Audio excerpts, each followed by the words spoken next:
Dans le chapitre sur le défaut de sécurité des piscines, et on va s'intéresser maintenant à la défaillance du service de la surveillance. Il y a les humains et l'organisation du service de la surveillance.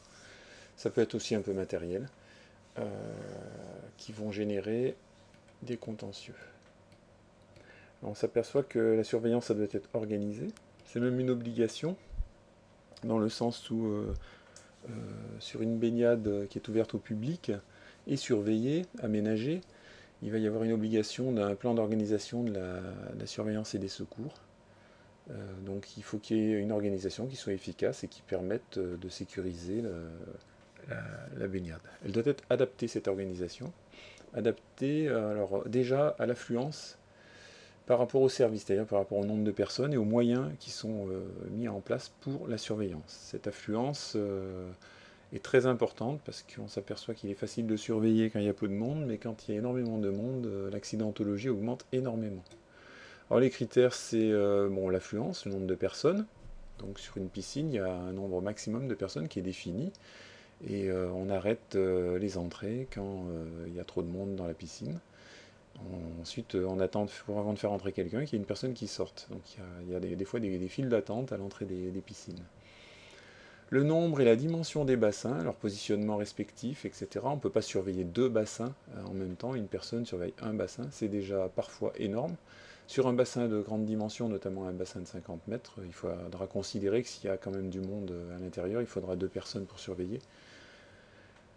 Le type de public, c'est très important. Au plus le public est non nageur, personnes âgées, public à risque, et ben, au plus il faudra un service de surveillance qui soit renforcé, qui soit efficace et renforcé.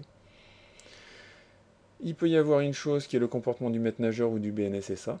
Donc des éléments qui ont été reprochés au maître nageur, c'était donc le fait de ne pas être mobile, d'être mal placé. Il est évident que si, par exemple, il y a des reflets à la surface par rapport à la position du soleil, il va falloir que le maître nageur soit bien placé par rapport à ça.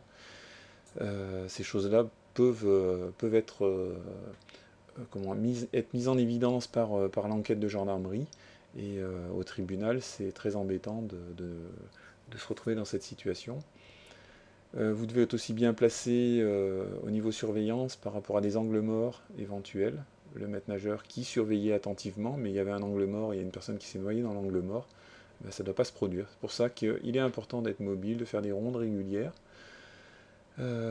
Absence ou présence de chaise de surveillance, ça c'est un grave problème parce que la chaise de surveillance améliore énormément la surveillance. Sauf qu'on ne doit pas toujours être positionné sur cette chaise parce qu'il va falloir respecter ce principe de mobilité. Donc si on est à plusieurs, il va falloir qu'il y ait des rotations. Et puis si on est seul, eh ben, on ne doit pas se contenter de la chaise de surveillance. La chaise de surveillance doit être placée dans un endroit où il n'y a pas d'angle mort. Et puis il va falloir être mobile pour, euh, pour être le plus efficace possible.